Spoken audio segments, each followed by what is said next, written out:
I will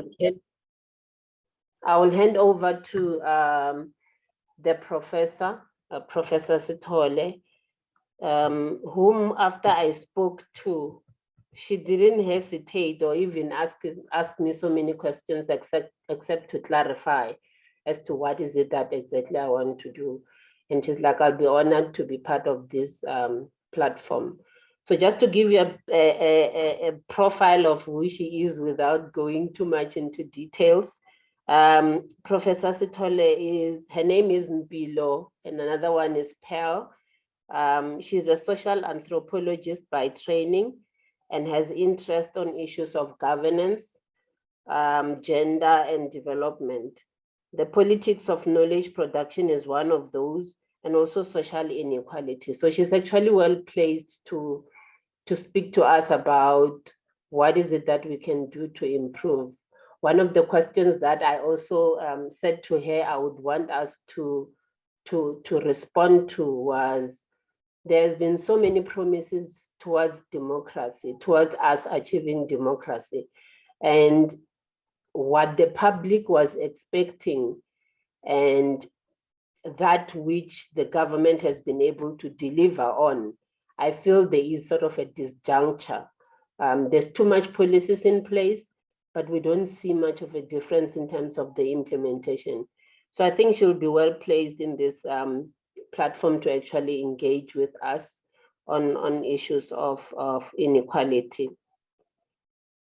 She has worked with various academic and research institutions in South Africa, and she has delved into public service, consulting, and also civil society, as well as writing one of her books called Unequal Peers, The Politics of Discourse Management in the Social Science, which was published in 2009. And a number of journals that she has developed covers issues around governance, development, and knowledge production, which also include recently the impact of COVID-19 pandemic on developmentalism. In 2001, she was recognized by the South African Department of Science and Technology with Women in Science Award. I saw recently in print media and also electronic media that she is now, she was appointed by the Pope. I don't even know what that portfolio is, but I think it is really an honor to have somebody like her, who is currently a vice chancellor in University of Free State, the Qwaqwa campus, to honor us with this opportunity to engage with her. So I'll hand over to her. She's gonna take around 30 to 45 minutes, and then we're going to be asking questions and deliberating on issues that she would have presented to us. So over to you, Professor. Thank you so much for the opportunity to engage with you. Thank you very much, Ms. Makhubele. I am truly honored to be part of such debates, and I really emphasize debate because I think we are long overdue for a debate, actually. I think that society is finally demanding it, and they are really wanting to understand what is going on in terms of what they were promised. You really emphasized the disjuncture between promise and the delivery of the promises.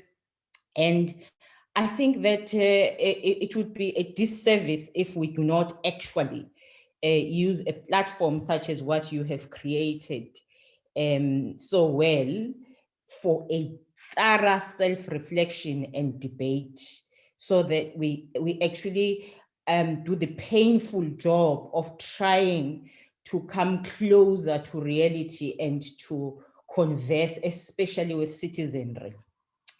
And so it is with that kind of understanding and excitement for this difficult task that I am humbled to be part of this. I want to start off by sort of talking about, just in case I still get in trouble with the program director over time, which she promised maybe I won't. But nevertheless, I want to start off with where I am going with the things that I will be presenting here, so that if I happen not to unpack one element, then we can take it over during discussion.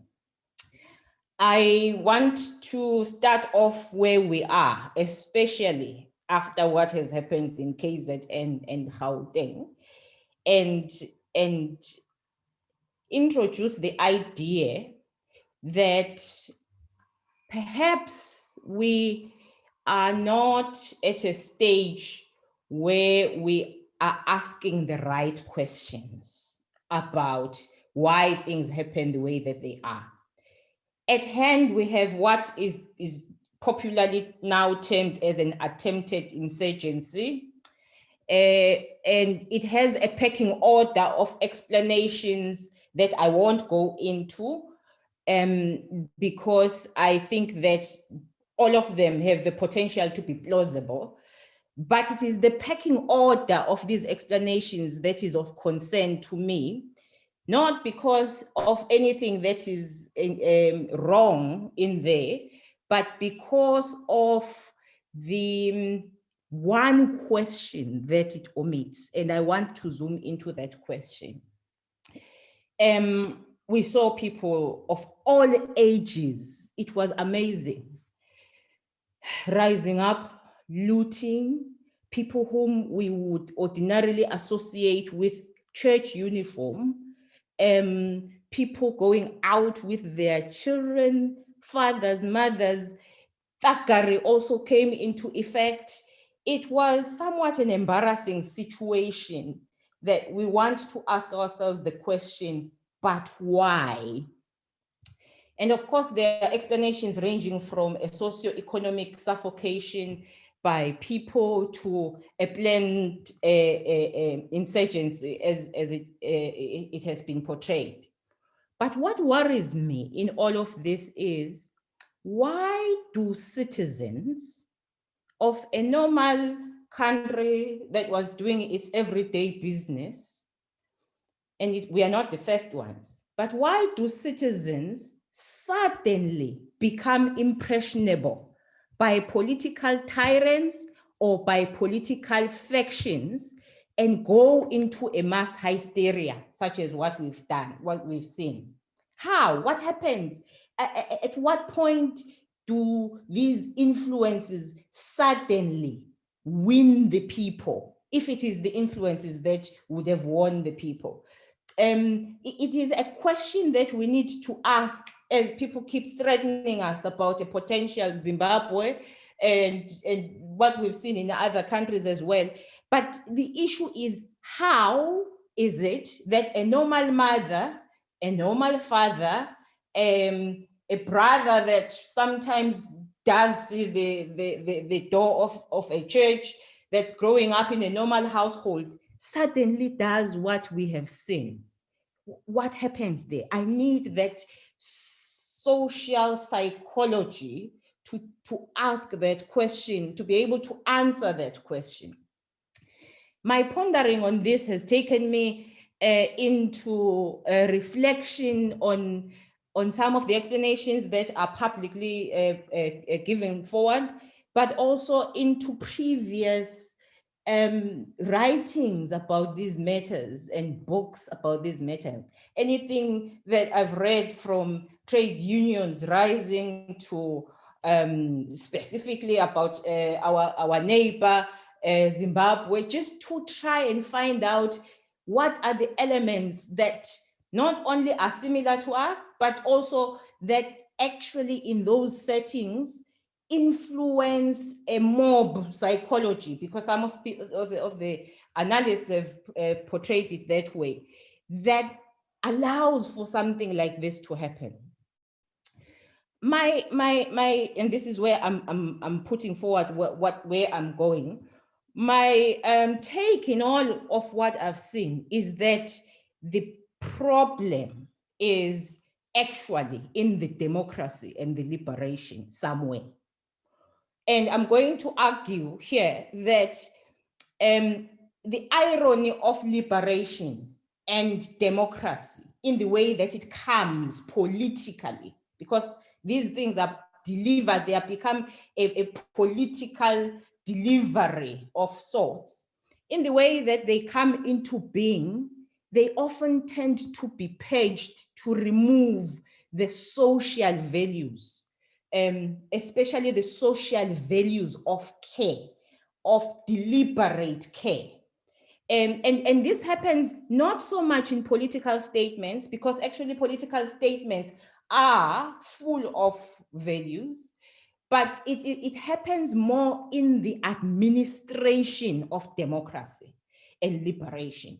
It is the administrative and operational elements of democracy that deliver an impersonal, generic, removed and aloof from citizen kind of interaction with the citizen.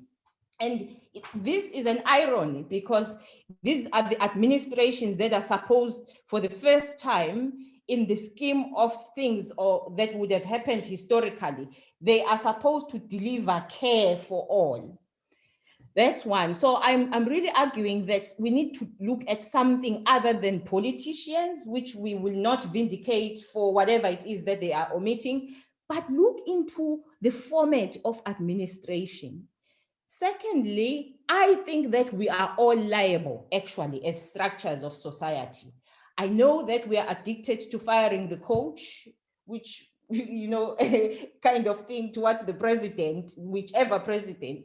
But actually, we are all liable for how the citizens are now behaving. And I wouldn't be comfortable with the position of facing the future generations to explain how it is that we are doing the kinds of omissions that we are doing, or the aloofness that the citizen is experiencing. And I also want to say that what has happened in this transformation of a political assignment, which was the struggle to being liberation, is that we changed one of the vices, which is prejudice, especially racially and in terms of groups, and we changed it into something that I will define later, which I call, and it is defined, you can find a dictionary for it, which I call institutional classism. In that what has happened is not just different classes that are motivated or are categorized according to their relationship with the employer or business, whether they have or they don't have. It wouldn't be a new thing for that to happen. It's happening everywhere. But what has happened is that we are now operating in institutional classism, where classes, social classes, are dishing out prejudice against each other. And you will see this in the manner in which this democracy is spoken about, when people start saying that actually we don't care for what you are saying in terms of the constitution because we don't eat the constitution. When actually the middle class is so preoccupied with saying rule of law, constitution, democracy, and so on. So you're beginning to see these kinds of things, that it's not just about business and or economy. It is it's gone to a certain level of embeddedness socially, such that there are others who have evolved to a different kind of system in a very faith-based kind of way in terms towards democracy, and others who are saying, really, what is it in it for me? And so there begins to be this disdain on the side of democracy, of the citizen, and a belief of propounding a system on the side of middle class, although the lower middle class is beginning to suffocate as well. And then the third part is that civil society is asleep. It actually explains my excitement, Ms. Makhubele, that there is a space to actually talk. Civil society is asleep because civil society is also now working only on the basis of funding and on the basis of log frames and towards that kind of cold administration that is preoccupied really with doing things in a tick box fashion, not to mention the fact that I do not know how many civil society groups are actually located in spaces that need them. So when I talk about all of us being liable, it is this kind of context that I am talking about. Now, I would like to talk about how we found ourselves in this situation and hear you out in terms of what you think needs to happen in some of these stages that we have sealed in order to be able to break into a space of real engagement and undoing some of these formats. When we are in a crisis, any country actually, that crisis that is pertaining to factions, corruption, abuse of authority, we tend to think about how did we get such greedy politicians? It's a legitimate question to ask because the circumstances that would have led to that would actually show that people would have been perhaps prioritizing themselves instead of prioritizing the job at hand. But we never actually look at the entire system and say, how is the entire system so dysfunctional that in its entirety, it's producing social traumas on the citizen?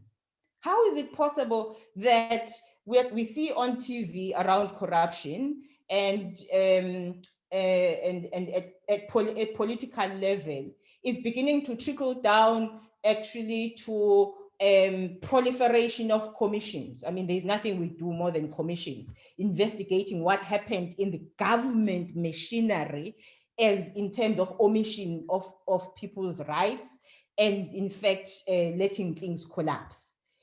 How? What is happening to generate so much of that? Because it looks like we have graduated from wrong political decisions only, but it actually is now a pest that's eating the stem itself that is actually marvelous for the learned friends because they can forever do commissions at this rate, and we wonder whether we shouldn't encourage all our children to be doing law. So this is the kind of situation that you're now seeing in South Africa, and where I want to really focus on is how is this happening? How do we get into this kind of level of degeneration? And my fear is that we are transforming, Ms. Makhubele, but I'm not sure it's the direction of the transformation that I like in this particular fashion. And so basically what is happening, if you look at everything that is being done, is being investigated now, is that we are living in a situation or a system that promised equality, social justice, fairness to all, and it did that during the tussle over group identities and race in particular. And then we moved into a system that is now actually, after the political dispensation has changed, is actually adopting a goodies distribution approach. In other words, you have citizens that have individual rights. You have a level of public service practice that is reducing those individuals into numbers and distribution of items via the various departments, whether it is housing, it is sanitation, water and sanitation, and so on. So you have individuals that are being reduced into numbers that are entitled to a distribution of a package of sorts via regulation. And that is the nub of the problem. We never reflected on the method of government administration that is putting everything into a format of regulation. And so when we moved from the issue of in unequal identities to everyone being entitled and having rights, we moved along to that phase with a mentality and an approach of regulation. We are reducing plans into numbers, actions into number of workshops, and so the story goes. And so regulation is the nub of the problem. And it's not the regulation that is kind to the citizen because it omits care. People have become faceless. Every report cites poverty because it must cite poverty.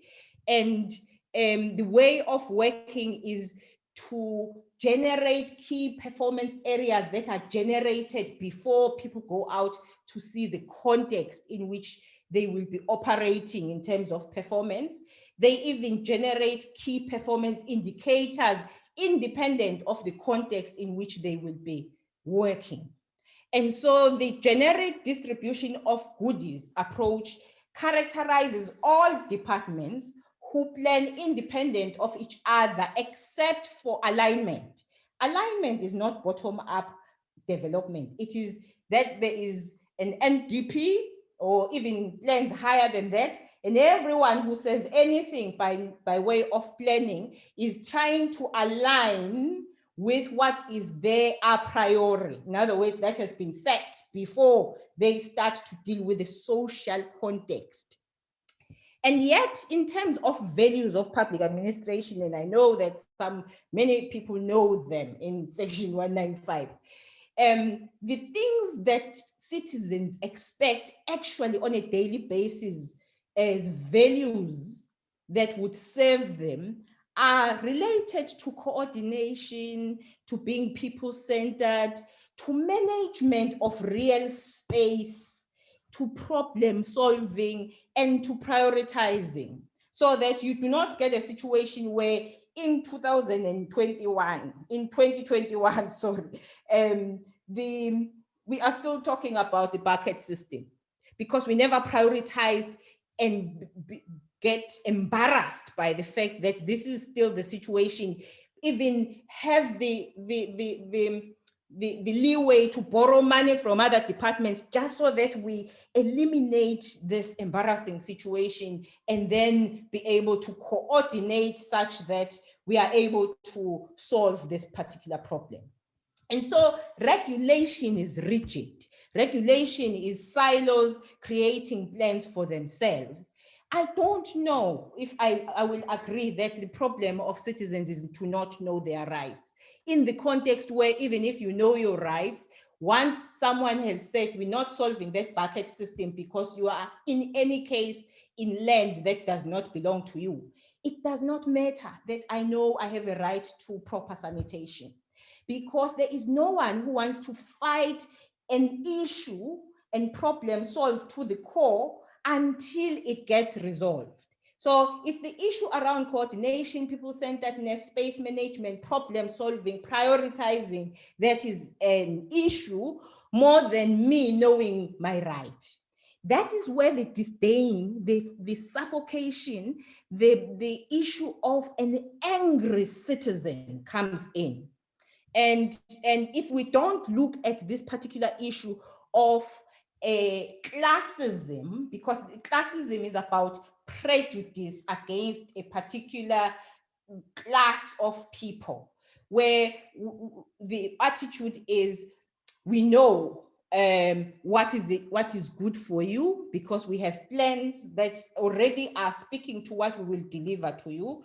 And then when people ask the question, but how do you know what is good for us when we are missing this and that and that? And they start, because it didn't start with an insurgency. There was a huge build up of protests everywhere, including higher education institutions generally.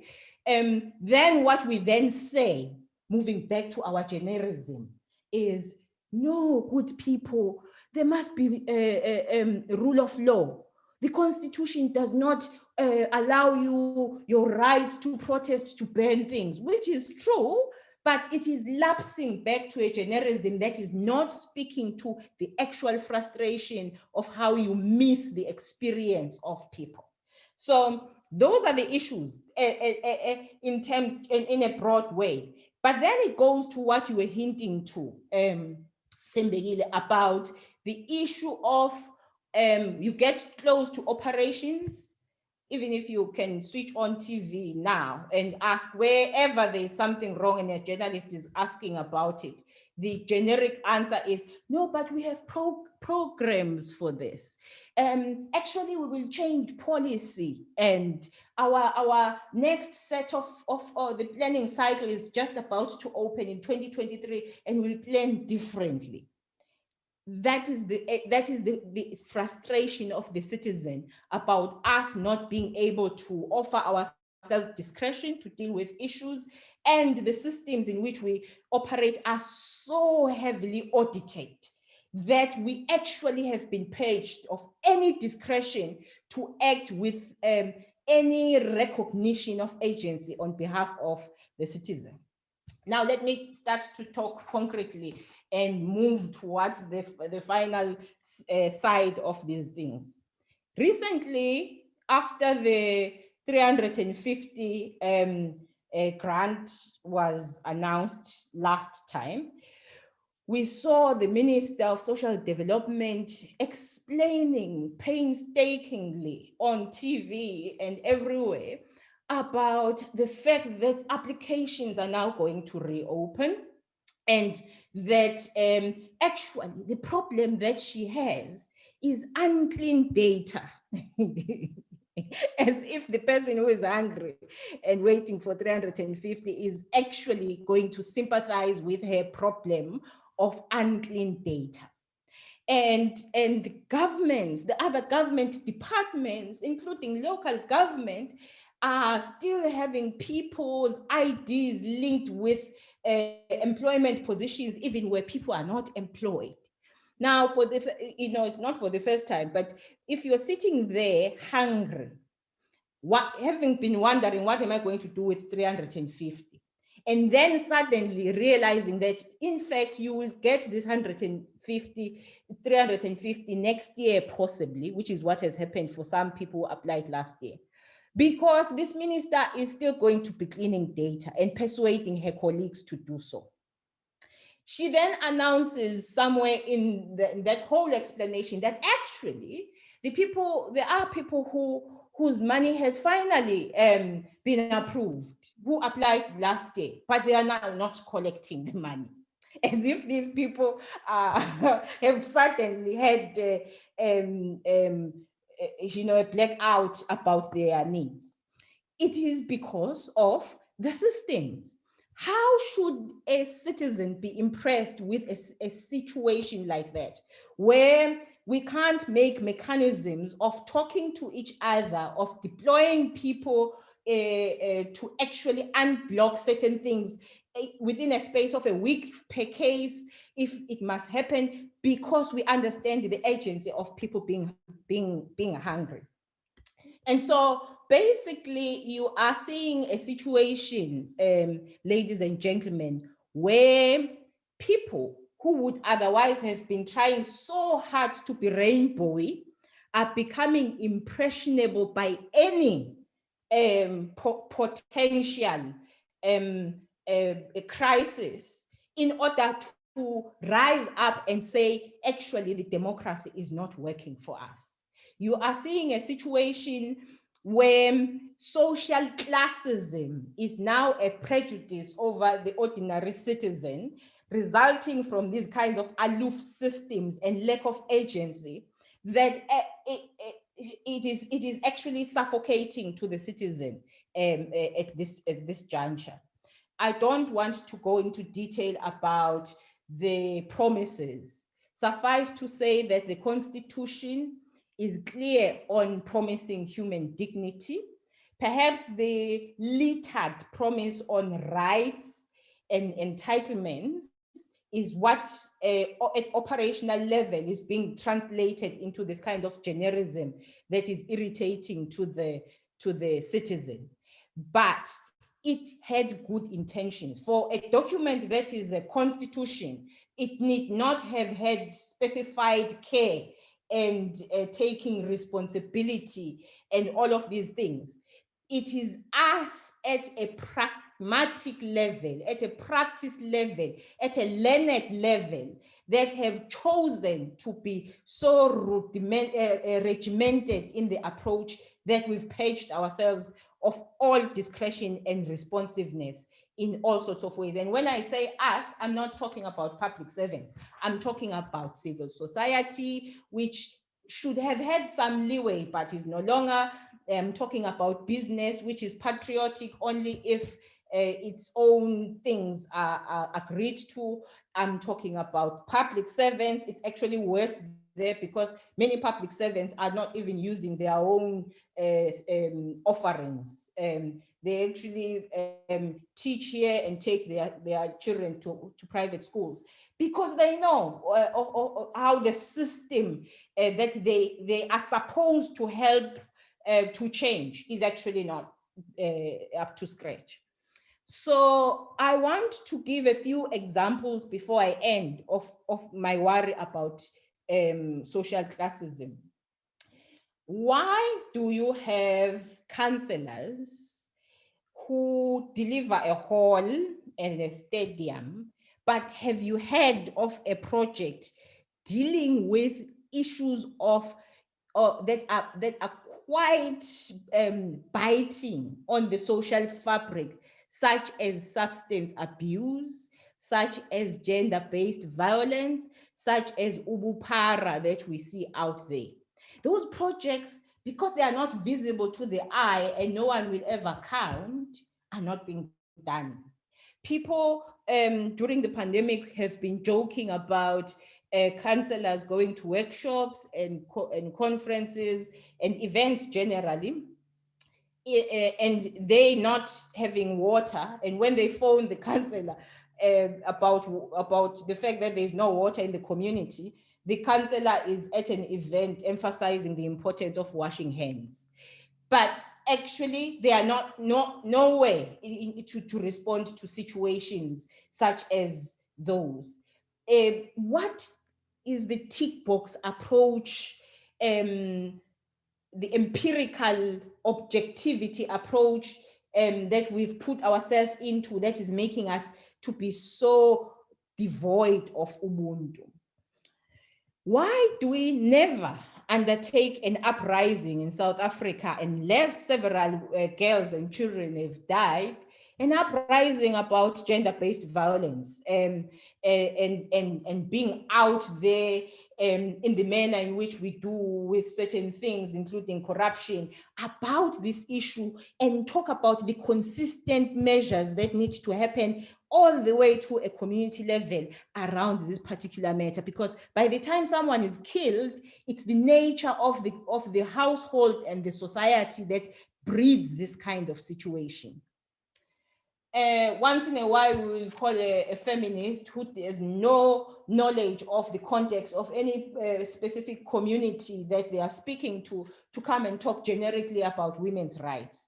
That is our approach to gender-based violence. But there is nothing that brings us consistently to speak to prayer groups and to speak to all elements of society, traditional leaders, and so on, consistently analyzing local context and making sure that we have a holistic approach towards curbing gender-based violence.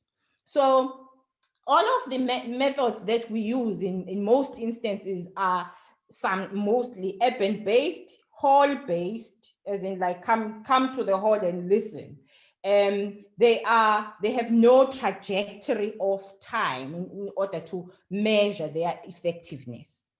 So basically, you are sitting with a kind of community where people once in a while, when they are hungry and they can see that actually we can do something, if only we could get some assistance doing a garden. They go to a local agricultural office. They ask if there is any tractors that can tend the soil for them. They're asked questions like, are you a group? Do you have a business plan?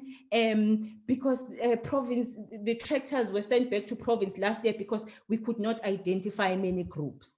At what point have we lost the flexibility and agility to be responsive to people who are actually taking initiative?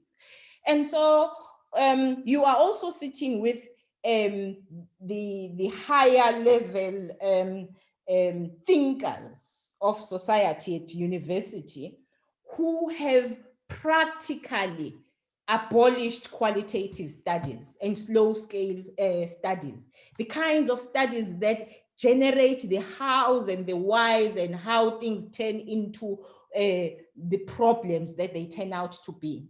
The in thing in those institutions is data analytics, algorithms, data-driven everything.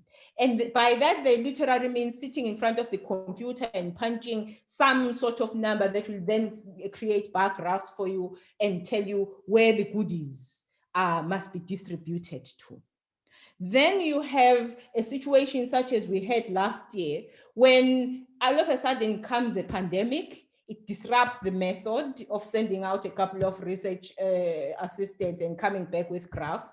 And then you find that Stats SA is now saying that unemployment has decreased because they could not do research design that is relevant to that particular context. You find a situation because of rigidity where journalists are making mockery out of research of the HSRC right in front of their faces because they have suddenly said people are compliant with regulations of COVID, when it was clear from camera of journalists that there is no 95% compliance. Have we been so rigid that we are actually now threading in the line of lack of credibility even in our own crafts? Then you are sitting with societies where technology and the digital divide is interpreted as not having the gadget, when in fact society wishes that technology can be responsive and be available to where they are, whatever the level of understanding of it and what they prefer with it to happen. You sit with a situation where huge investments on the COVID app, and then telling of people to enroll on the register in the COVID app so that you can sense the risk next to you. And people in townships are wondering, how are we supposed to be sensing risk in the first place because of the kind of environment that it is, but also that we should all have an app in order to be able to do this. And then of course, assisted registration, digital registration and vaccination was an afterthought, but also it was like, you really have to do this it's not formatted for a variety of societies, of communities, as and when it is presented. It's an approach that says, catch up, wake up, get this kind of digitization so that you can be in tune with times. And of course, I want to end by hinting at the economy as well, especially business, as this blue-eyed kid that is forever demanding an enabling environment. Who does not want an enabling environment? The manner in which we worship the call for an enabling environment by business and in infusing or or going to places to invest a whole amount of money in specific places that they demand the investment to be, without putting even a 10% of pressure to link those investments with something else that they should be doing elsewhere, is amazing. And communities are wondering, why is this blue-eyed kid called business so important that actually we have to fund our own departure from rural areas to come and worship this business, and then fund our peanuts in the urban environment where we're not even properly welcome, and then be able to try and feed the families back home. There is something about the demotion of the state from its role of developmentalism that is a question that we should direct to economy and business, in particular the markets, and show them their hand in why there is so much anger in the citizen. I want to conclude, therefore, ladies and gentlemen, by saying people's experience of democracy is too patronizing. It is a dance between class prejudice, which is what we are towards each other, which is how we actually sort of scold each other. It's prejudice, class prejudice on this side, and it is disdain towards the system because people are beginning to be bitter about it. We also, I also want to say that there is a need to reflect sincerely about what is happening, in addition to whatever we want to do, if we want to continue with the firing of the coach kind of approach to everything. But the issues that make the citizen angry are actually in the administration of democracy, which we are all liable: public service, government, civil society, business, and all of us, in the way that we treat the citizen as we execute the project of democracy. Thank you.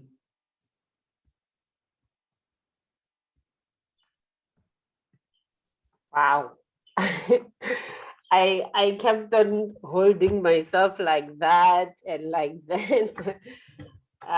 Thank you so very much for, yeah, that was really profound and, yeah, mind-blowing. I'm sitting as a public servant and asking myself, what is the use of me having all those reports and submitting them without them making, you know, yeah.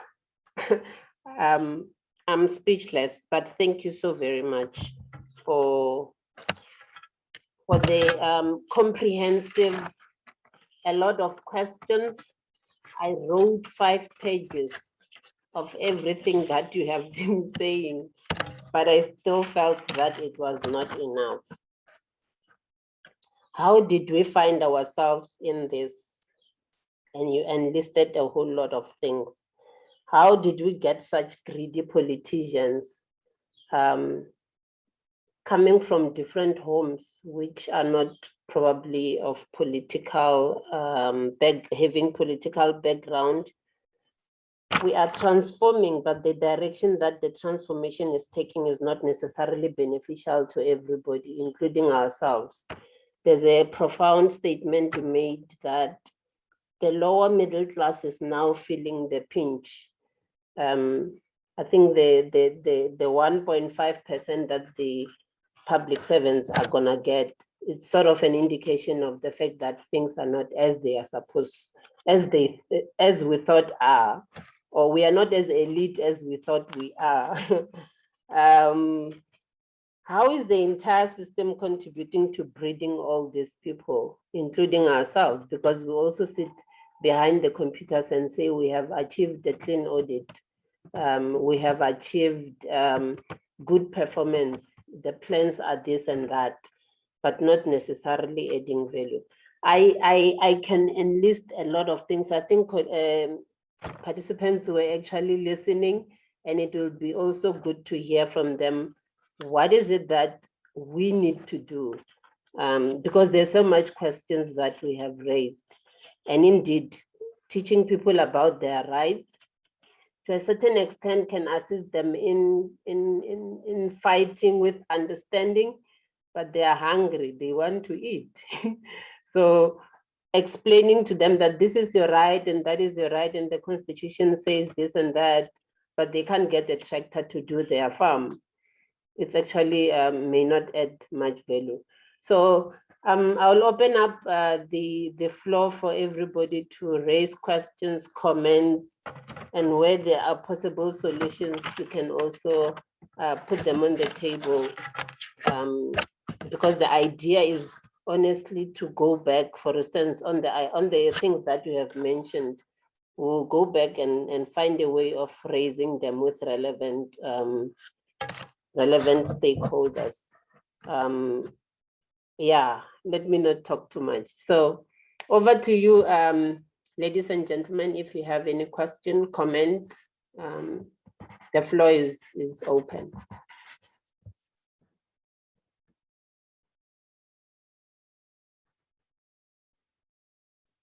I can point at people because we are not too many, so that people can also get an opportunity to participate. I know, okay, Noktula. Hi. And Thembekile after that. Hello. Yes, we can hear you. Good afternoon, Professor Sithole. Good afternoon. Hey, yeah, I'm shaking as we speak right now, because like you have said, we are all responsible, and especially the civil society is indeed asleep. We are asleep in such a way that we do depend on policies to make things right, even if they are not right. If somebody needs something, you even have the guts to tell a person that, oh, the policy does not say this, we can't do it like this. As you were mentioning about the Minister of Social Development, because yesterday I was so angry to read on Facebook, people are asking if anyone has been succeeded to apply for this new grant, because the date was the 6th. But even now, it seems there is a problem again with that registration. And it's so amazing that you find that the things that are supposed to benefit people who are hungry down there, Noktula and Tim, you are getting salary every month, being the first to apply for that 350 and get it. And it shows that there's something wrong with the system as a whole. So I'm telling you, I'm very disappointed on our government as we speak. And really, those are the things that we need to check on. And the system, like we have something called social cohesion. What is it that we need to do in terms of making sure that people, they have houses, people, they have food, people, they have all the benefits, access to medication at the time where they are able to get those medicines, instead of having a counselor that is giving food to feed the society that is hungry, but you'll hear complaints that Councillor Sithole is feeding the family with the donations of the food that is supposed to take care of those who are hungry in the area. There are so many things, and I don't know how and when our society will be transformed to serve, to be a society that cares, that belongs. Thank you. Thank you, Noktula. I'm actually asking myself as you were talking, have we contributed to building a dependable society? How were our mothers able to make sure that there's food on the table without probably having a job where they have to go to? Some were not even domestic workers, but they were stay-home moms. but they would find a way of making sure that there's food on the table, like plowing, breeding chickens. Now we wait for government to give us everything. I think for me, that is one of the undoings we have to look into. It's a huge task because already they looking at government, including ourselves, to give us something to eat. How do we change that around? The 350, like somebody was saying on a TV program, that it doesn't buy much. I believe now bread in KZN is 30 Rand. So if you have 50 Rand, you can only buy two loaves and you're left with, actually you buy one loaf and you're left with 20 Rand.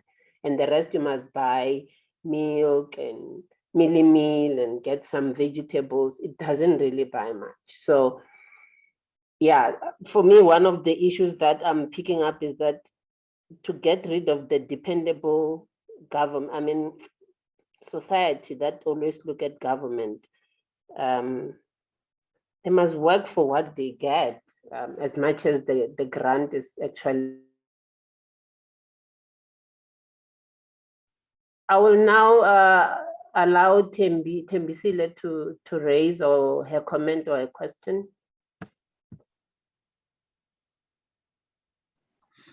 Thank you, Ms. Makhubele, and your Prof. Like, I've been holding myself as you were just presenting your speech, your talk, and I was like, but like we are so at a point where it feels like there is no hope.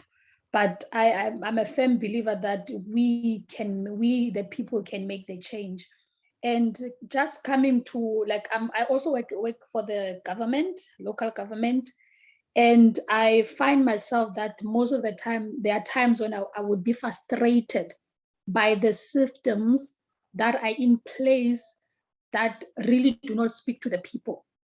Like, you'd come, say, for example, the pandemic now, like at where I work, they're like, okay, if there's a case that has been identified and someone was in the office, then we'll need say maybe it's a depot, the depot soup will have to put in paperwork, apply for the deep cleaning people to come and have a deep cleaning before the people come into the office.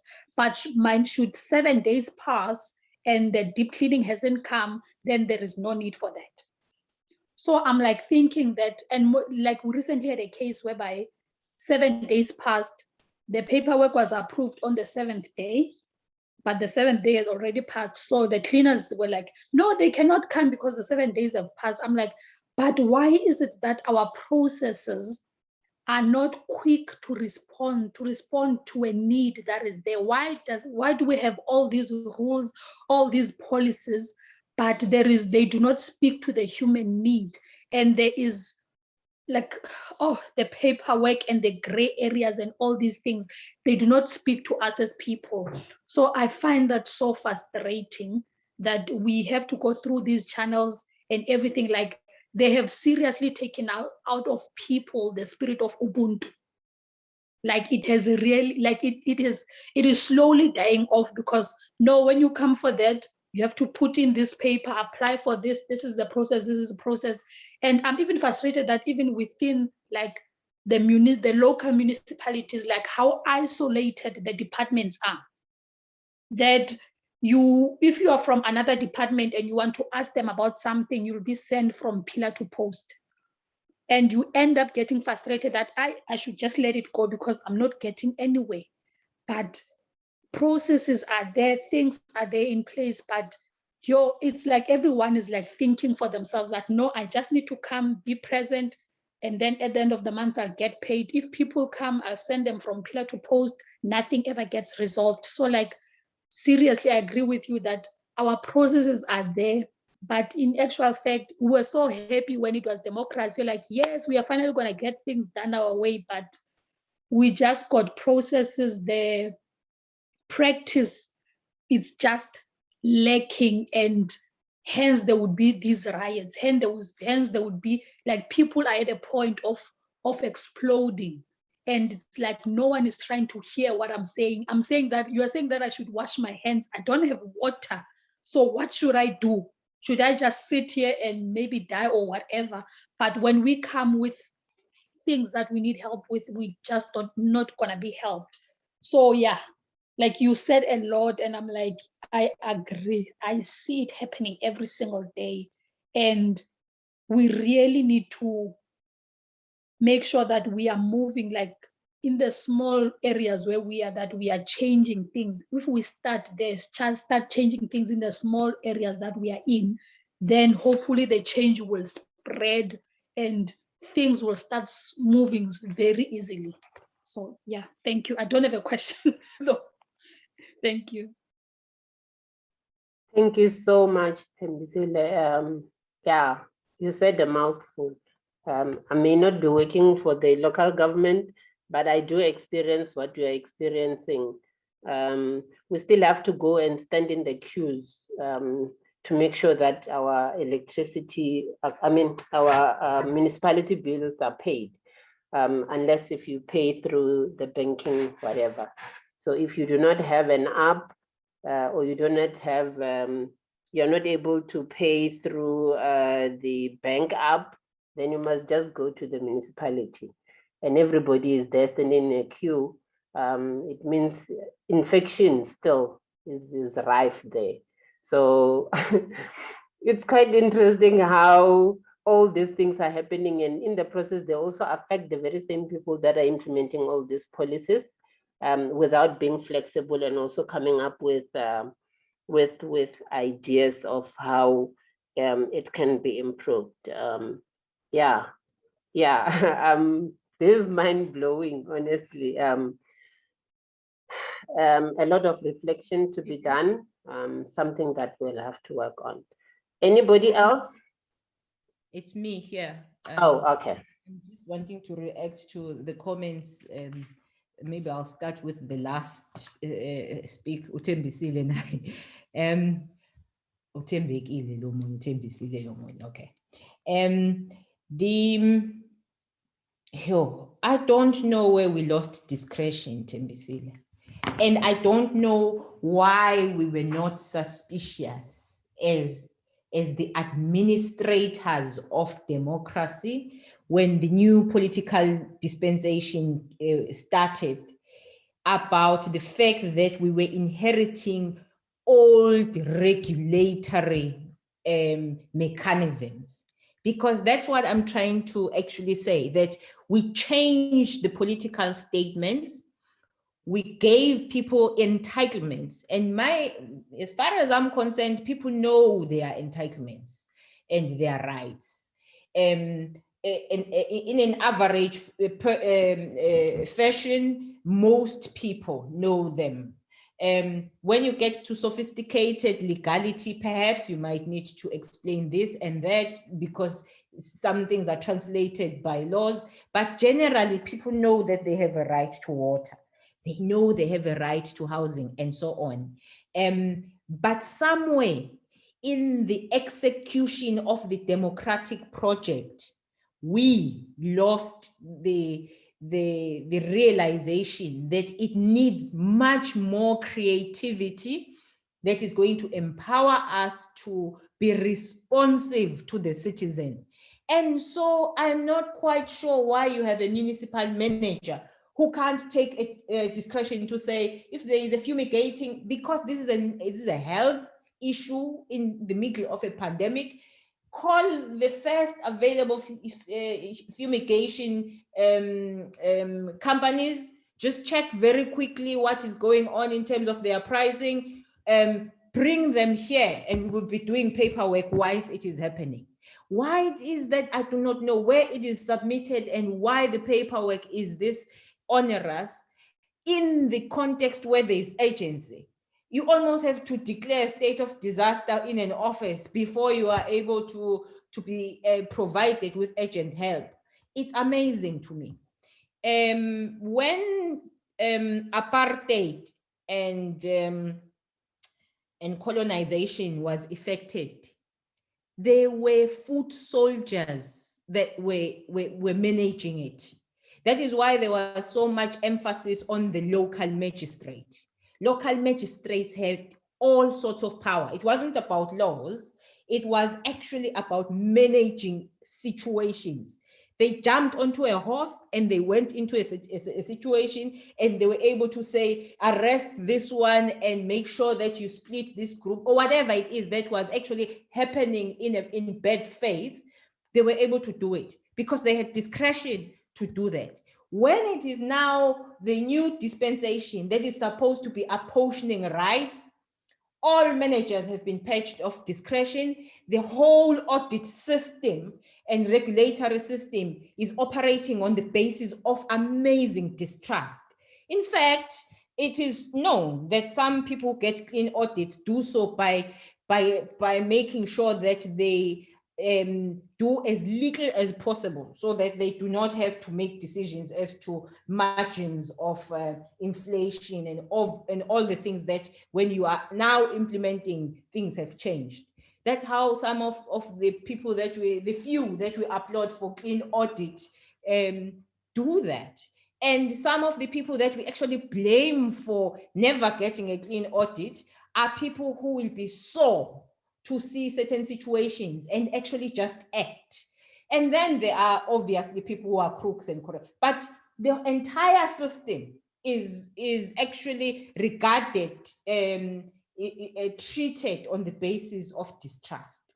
Anyway, that's where the problem is. And my proposed solution to this is, I don't think the way that the AG is valorized like a god who cannot be negotiated. It's like a kind of a policing regime. There is nothing in the entire conversation of audits that happen year after year that hints to the fact that there is a deliberate effort to analyze where the problems are and generate new ways of making sure that people are able to deliver.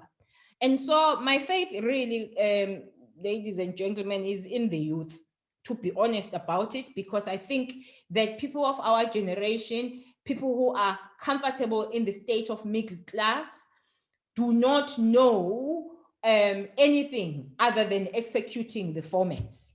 So the youth is very, very edgy right now.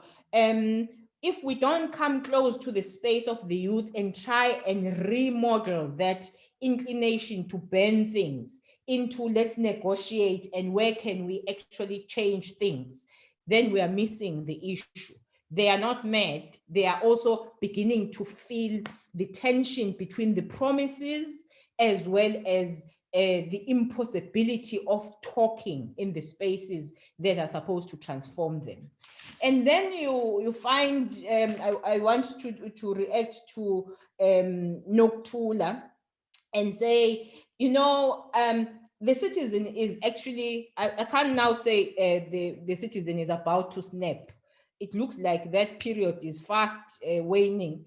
The citizen is already snapping at us because we are not able to, even civil society is not able to say, what we need here is this, and therefore, in terms of the people who want to say, for example, to do gardens, and therefore let's organize ourselves and proceed, because the civil society is not supposed to be bound in the way that it is making itself bound.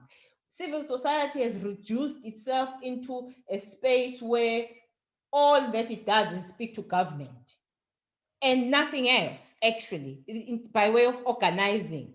The way to pressurize government is to say, here are the people that are trying and we are assisting them as best as possible without resources. Where were you? This is part of the challenge of dealing with these kinds of things, because otherwise the snapping is not ridiculed as begging for toilets, as sometimes people say, that indoda endala is begging for toilets on Facebook. But if people are already doing something thanks to civil society, thanks to those people coming as part of women's groups, Benzilimo, and all of this kind of things that civil society was supposed to be doing. It's also your concern, Thembekile. We would actually be able to revitalize the guilt of government and try and make sure that things are actually happening. But yeah, the citizen is ready to snap because what is happening is that they are confronted with this kind of system, and all other forms of assistance are actually just looking out for their grants or their issues, whether it's business or civil society, and no one is actually organizing on the ground. I rest my case.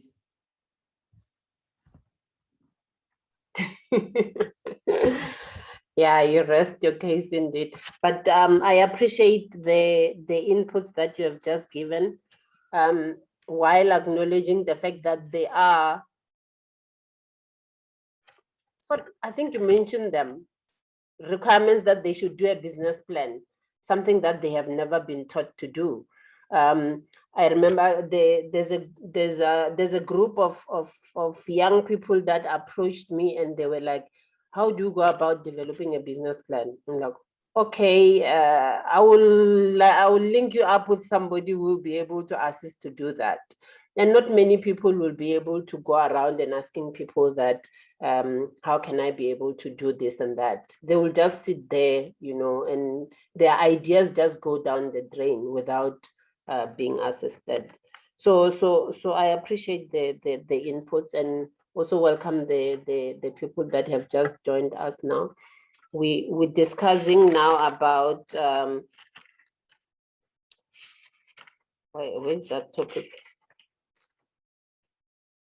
The bind of classism and how will future generation judge us. So we have highlighted all sorts of problems that we have experienced, or we are still experiencing, and the fact that the public is actually on the, maybe they have started. I mean, those protests were a sign of them snapping and saying that we'll take law into our own hands. We have done the reflection. So if you have got any inputs or questions, we would now be taking the last round so that Prof can also assist and wrap up, and also guide us as to how can we go about approaching this whole elephant in chunks. Anybody else? You cannot just go without having spoken. I know you have a lot to say.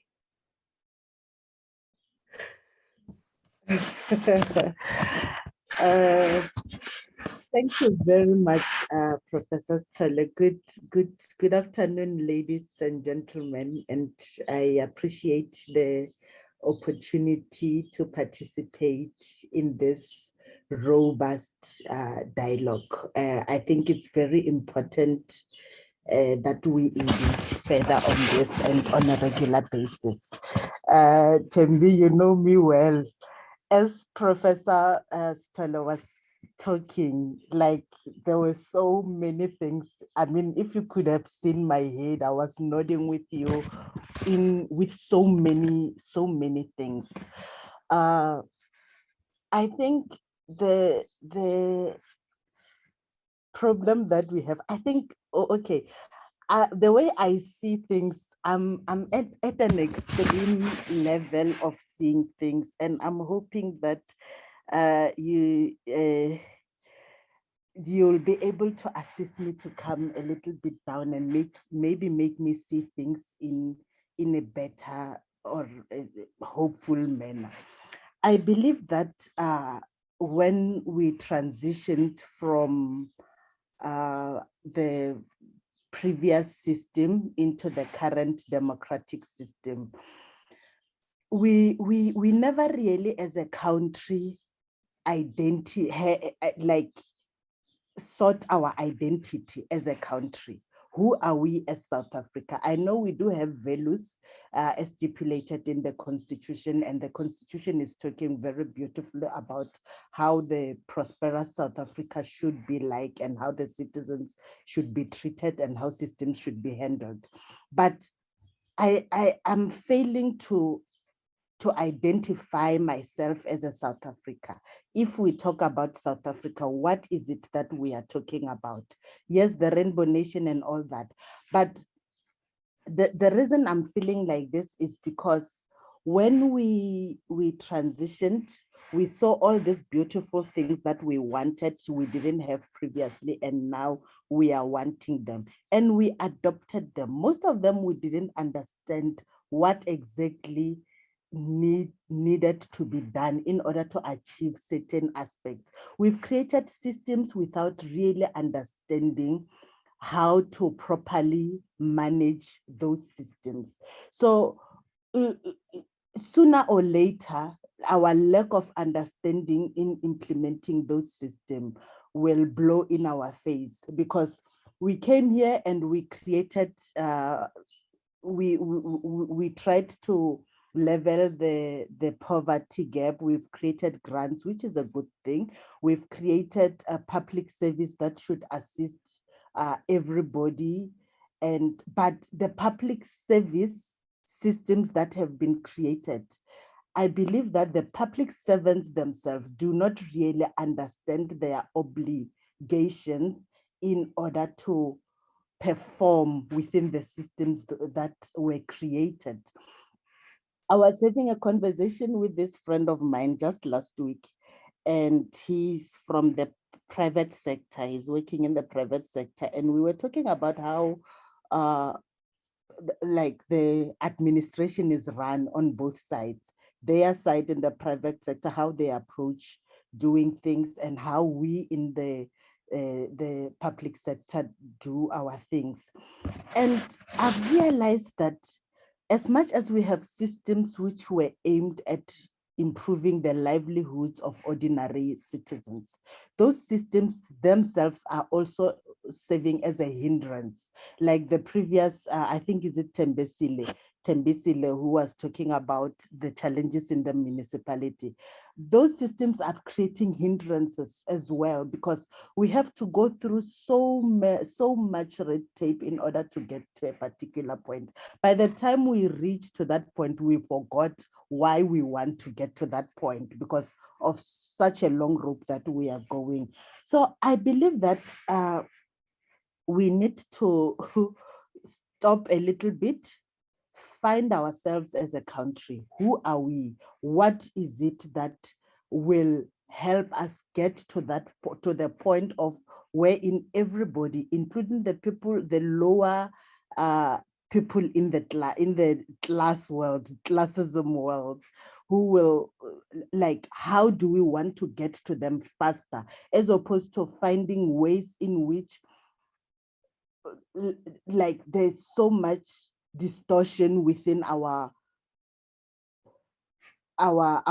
implementation, wherein people on the ground end up not getting that, still using the bucket system that should have been abolished a long time ago. So I believe that when we transitioned, those who were ahead of us, or those who were leading us, failed to work with us as ordinary people and find our identity as one, so that we know we have common goals.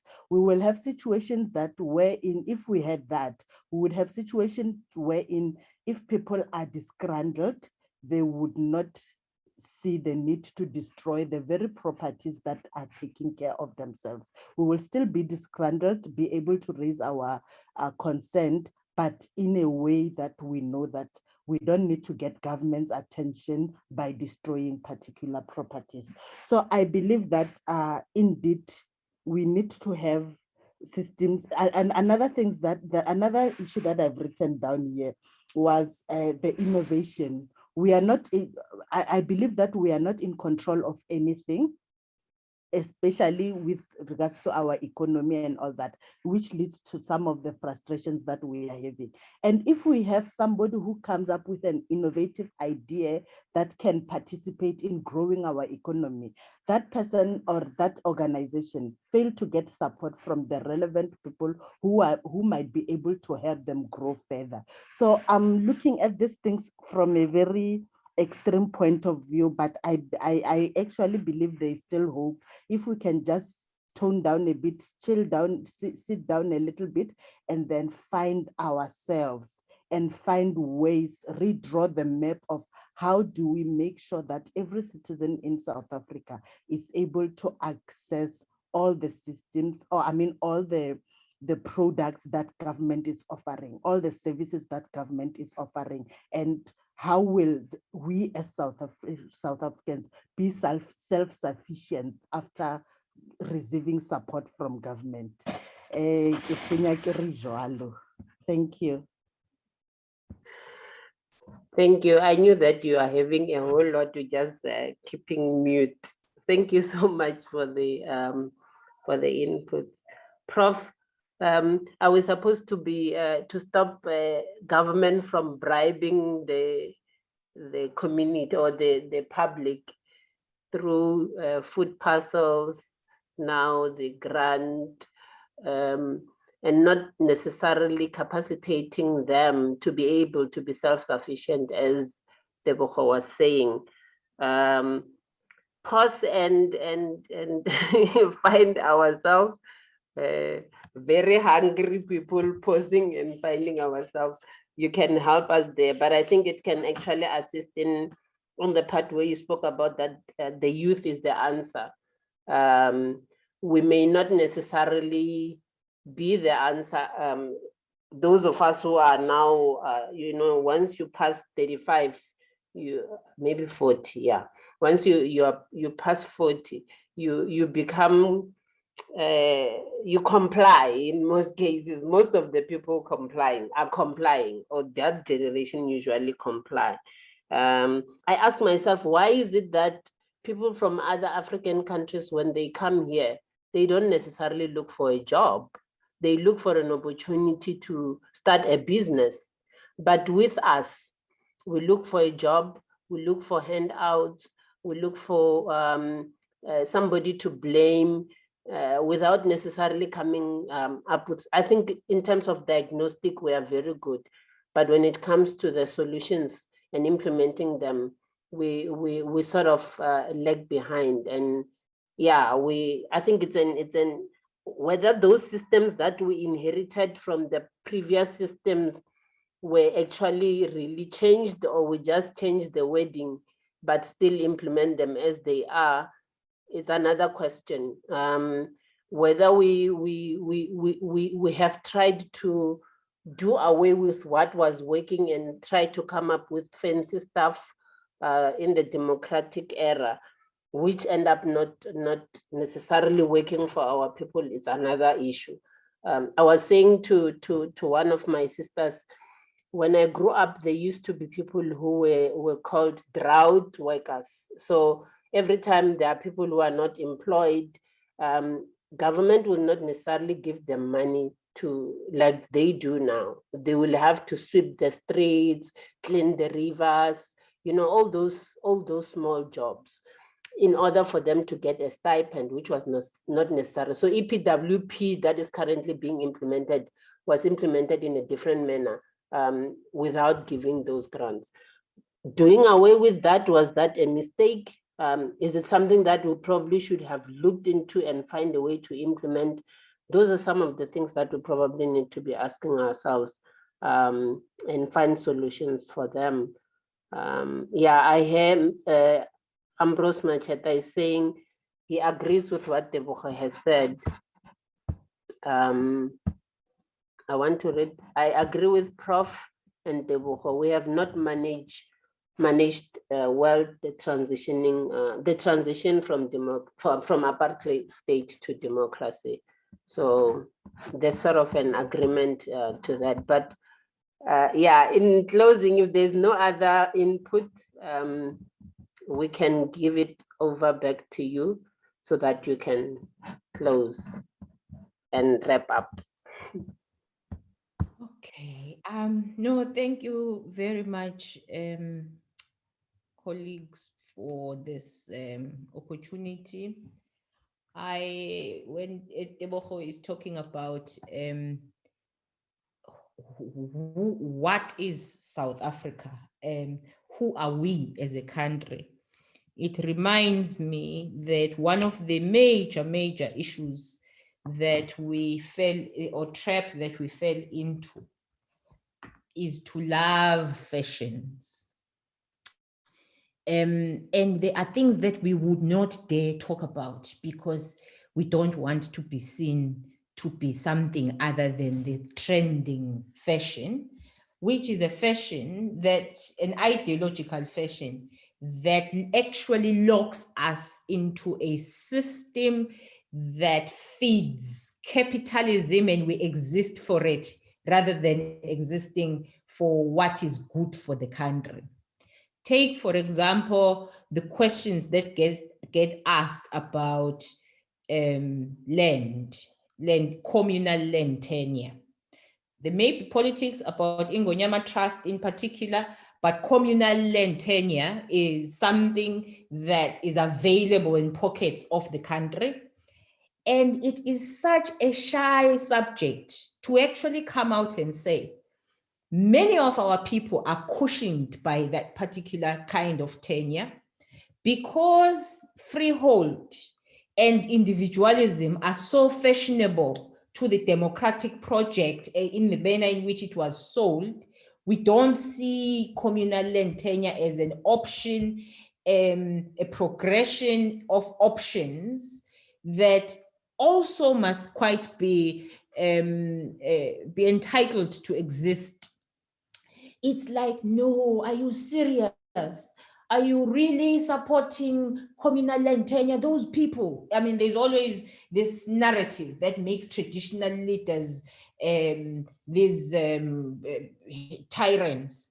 And yet, of late, you are seeing more and more of middle-class people going to build fancy houses there and living, taking a breather from both the banks and all sorts of payments that they are having to do just to survive.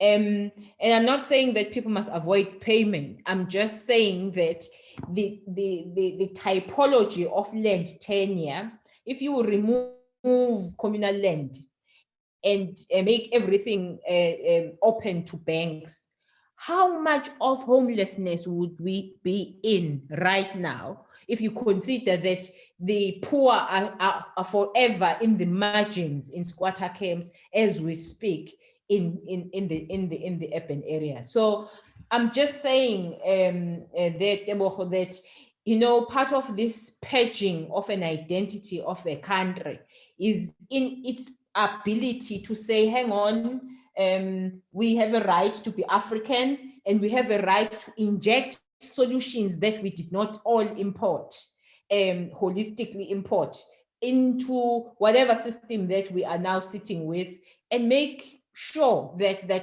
those systems serve us better and they become part of options that people can actually opt for. And so we are sitting with a situation when you say we actually do not control anything. We can't even control our ideological scheme that makes it possible for us to be entitled to different solutions. Look at what has happened with COVID-19. We started off talking about umhlonyane, and we were talking about all sorts of ways of curbing it. No such talk. It's almost criminal right now to actually carve out a package that says you have an option to manage this thing manually, dear citizen, but it is actually more difficult. Then you have an option of the vaccine, which we promote, but it must all be there and not be in a suffocating position such as what we are now, where we are criminalizing or stigmatizing even engagement, because we are stigmatizing hesitation, actually, so that we can engage people and say, okay, fine, you are actually opting for a very difficult kind of option, but it's there. No. Why? Because everything is monetized. So all solutions that must be propounded must be solutions based on what has been bought. And of course, even no matter how unsure people are, how skeptical of the speed of creating these things, it's not acceptable for them to even start that kind of chatting. Anyway, I do not want to dwell on these things. You just got me off a tangent there, Debo. But I'm also wanting to say, to come back to wrapping up, Thembekile, is that we have an obligation as this generation to start from anywhere. Now, it's so messy, it's so pervading, this kind of conquering of ideology, the kinds of rigid formats, that we are actually crippled. So when I say that from where I'm sitting, I really want to engage with the youth, it is because I deal with them more often, and I know that they are pissed off right now. Sorry to use that language. And if no one comes close to them, they are going to burn things. They are. So we have to start from everywhere.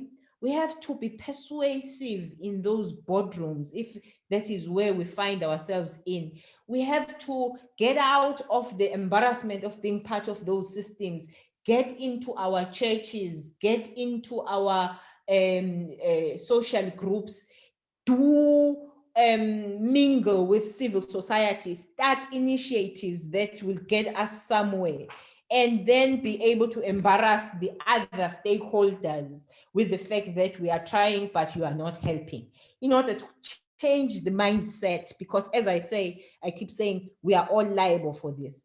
As for business, I'm sure they are reflecting after this kind of thing. The only reason why they are not jilting us the way that they jilted Zimbabwe, which also, by the way, had disgruntled citizens, other than the fact that people just believe that it's a power of Mugabe that made citizens do all of that. The only reason why they're even talking is because they see that actually in this particular side, they do have a docile government that is now saying, we will do this for you, and so on and so on. But they must be bugged by the question, why is the citizen so angry? And if they don't persuade themselves, I don't care what profile, racial profile they are, if they don't persuade themselves to find creative ways of being patriotic to this country, then they are also omitting, continuing as this generation of business, they are omitting a very important responsibility. If they fly away and then say from afar that we left South Africa because of the looting, as if it's in the moral degeneration is in the DNA, and not reflect on themselves, I think that we have to consistently raise those questions.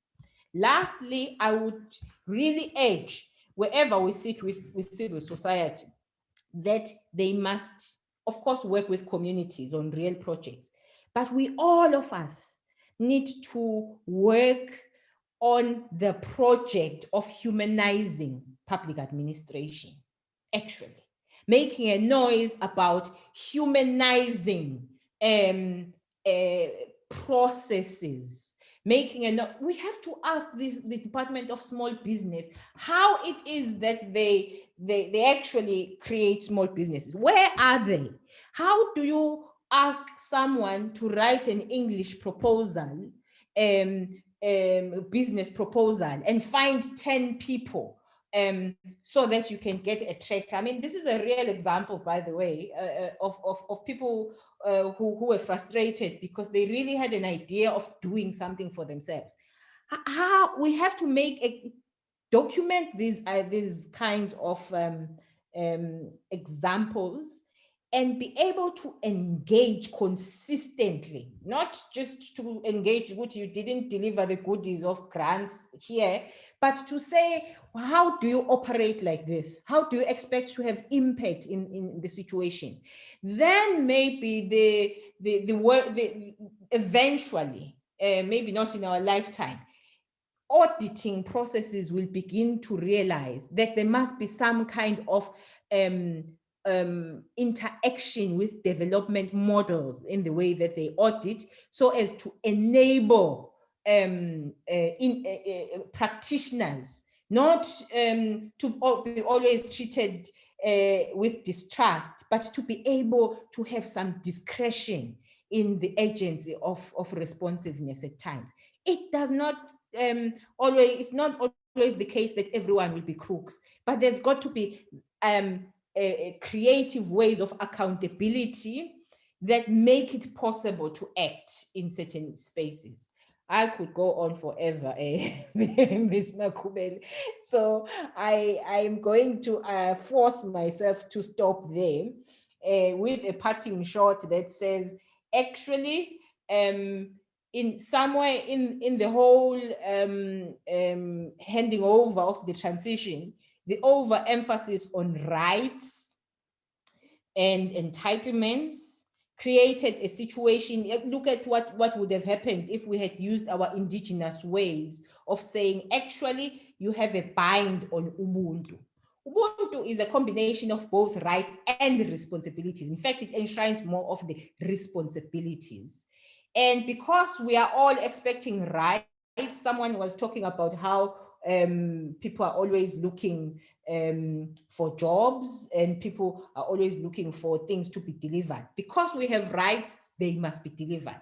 Had we carved something with an emphasis on Ubuntu, we would have carved an ideology that speaks to the mutuality of human experience. Thank you. Thank you so much. Yeah, this is actually it's now dark. It's actually indicating a whole lot of things that I think as a platform we're supposed to be working on, and we'll always touch base with you as we develop all these things that we would want to see them being implemented, and hopefully with a little that we would do, it will make a difference in other people's lives. I like that part, rights and responsibilities. That's actually one of the areas we are actually looking at to say, what is the role that the public needs to play over and above them expecting the government to do and do and do. The role that they will have to play will have to come out clear, and it's only them that can actually be able to make it possible. And as much as they hold accountable the government, but it will also there's a role that they actually have to play. There is, and we'll try to do our small part. And we might use your slogan, rights and responsibility, as a way of making sure that Ubuntu is brought to life. Yeah, I know you can go on, and I know you might want to say something now, which I would not mind, because we still have some few minutes before the time lapsed. If you do, you can. I think we need to use this opportunity as much as possible, because you're a busy person, and for having given us this opportunity, we didn't want to miss it. So if you have anything, Prof, you can go ahead. No, I just wanted to express gratitude, really, and to wish you well, as we all take on the responsibility of doing things from where we sit, and use and maximize platforms such as these.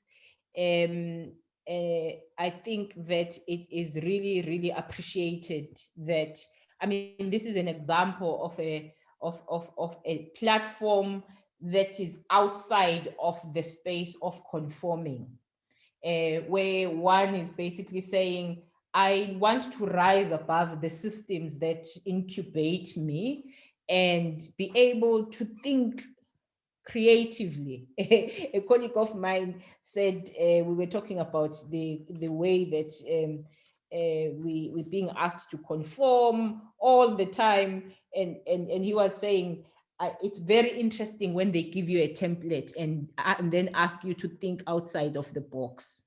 So that's the kind of challenge that we have here. And I'm saying, are we transforming as that kind of situation, where we basically are saying, we appreciate being here in these spaces and we'll do our best in these spaces, but we need to rise above our own locations and be able to be much more diagnostic, but not end at diagnosis level, and then be able to act in any other, create conversations in a way that is going to push this country to move forward. But for each and every stakeholder, we really, colleagues, need to think about the key pressing questions that we want to lobby them for, in terms of what it is that the other stakeholder is doing. And we don't necessarily want to be aggressive with business, because they often are threatening us about packing and going, but we really do need at times to ask the question of how much investment are they having in relation to patriotism to this country, other than just give us an enabling environment because we are going to give you employment. And similar kinds of questions to civil society, partnerships with people, capitalizing and reviving their discretion and capitalizing on it and moving forward. So thank you very much, Thembekile, for this. And I really, really hope that it thrives and creates the kind of impact that you envisaging. Thank you. Thank you so much. And to everybody who made time to come and be part of this, thank you so very much. We're gonna put it on the, for Popia, what do you call it? Compliance. We're gonna put this on the social media. We decided not to do the live on Facebook because we have to get permission from people or even to inform them, but it's gonna be on Facebook. So I'm glad that in your explanation and also your talk, and you spoke to everybody who's going to listen, not necessarily who's currently attending. So it's gonna be on our Facebook page. It's also called Are We Transforming, and also on our YouTube page, YouTube channel, I mean, where it's going to be professionally done and with all the graphics through our partner, Visible Change TV. So yeah, we really appreciate this opportunity too. I like what you said in closing, how much investment is business, putting back to the community. That is one of the areas that we're going to be looking into. And when we invite business and AG, we'll also touch base with you to check if you're not available so that we can also have this kind of engagement. So thank you. I can't thank you enough. I think this is just, yeah, it's huge.